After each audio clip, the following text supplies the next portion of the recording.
Yee!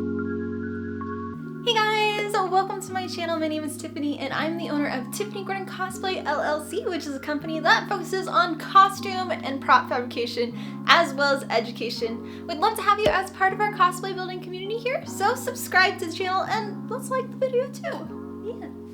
On today's cosplay tutorial, I'm going to be showing you how to make your very own Hilly mask.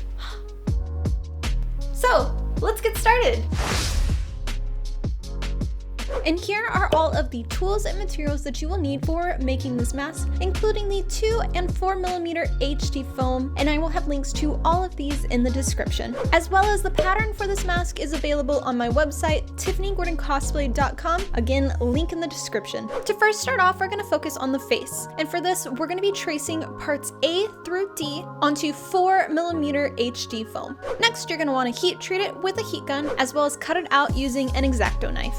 And now for assembling, and what you're going to want to do is get contact cement glue, apply it to each of the edges, wait for it to fully dry, and then start to connect them. And I found it easiest to start at the top of each of these and then work your way down towards the bottom. So attaching A to B, C to D, and then when you have those two halves, attaching those two in the center together. And a little helpful trick is to use the table when attaching the pieces together rather than doing it in midair. And this is going to give you the most flush seams that you can get. Next, for the face details, and for these, we're going to be using 2mm HD foam, tracing each of the pieces onto the foam. Again, you're going to want to heat treat it before you cut it out with an X-Acto knife.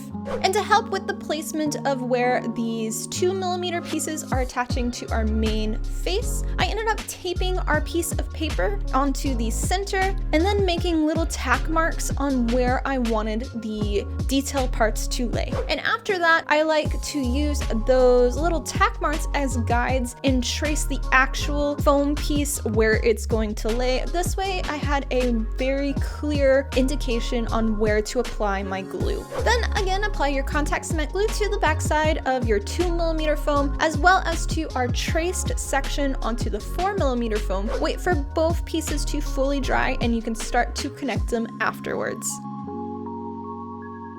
The final step for the face is you're going to want to round your edges. And for this, just go over to your sanding station, grab your Dremel and your sanding drum and start rounding out the edges to help make it so you don't have any sharp edges. Now for the horns, and these are going to be parts I through R on my pattern. And again, you're going to want to trace these onto 4mm HD foam, heat treat it, and then cut it out with an X-Acto knife. And a reminder, you're going to want to label all the parts as well. Once that's all done, we're going to apply our contact cement glue to all of the edges. Reminder to wait for the glue to dry and then start to attach them. And a helpful trick for this is you want all of the font that you wrote onto these pieces to be facing outward when you start to glue them. So when you do your final piece to attach to make it fully round, all of the letters you should be seeing. And then cap it with the round piece and it should just lay on top. Next, we're gonna go back to our sanding station and we're gonna sand all of the edges. I found that this was best because my edges ended up getting a little bit off and this just kind of helps clean it up, as well as for the top part where we attached the circle section. It didn't fully match, so this is a good place for you to sand and make it look flush to the rest of the horn.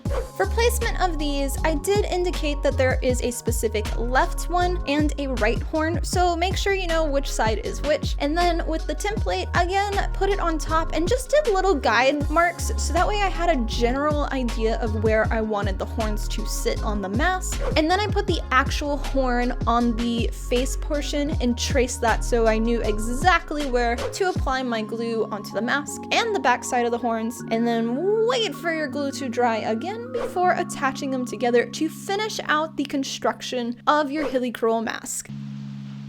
Now for painting.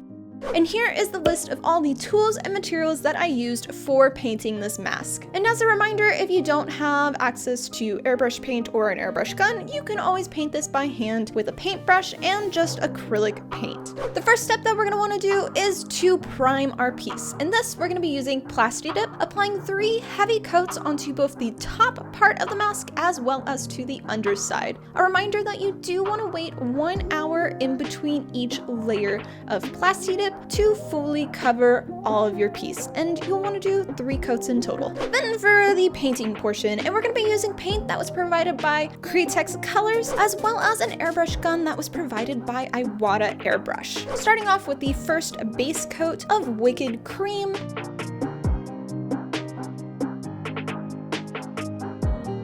And once that was dry, I wanted to build up a little bit of a different color, so I did a mix of white and brown.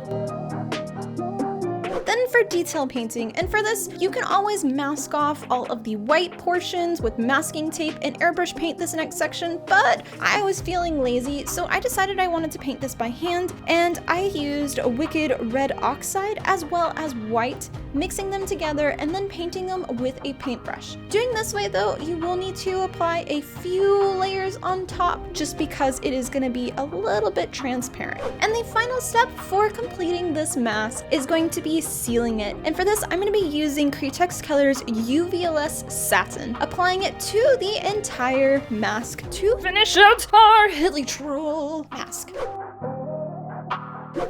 And that, guys, is how to make your very own Hilichurl mask from Genshin Impact. I hope you found this video helpful for making your very own one, and if so, let me know in the comments. I'd love to hear from you, as well as don't forget to like the video and subscribe to the channel. A big thank you to all of my company sponsors here on YouTube, as well as all of my YouTube members who help financially to support me so I can continue doing this as my full-time job. And I'll see you for our next tutorial. Much love, guys.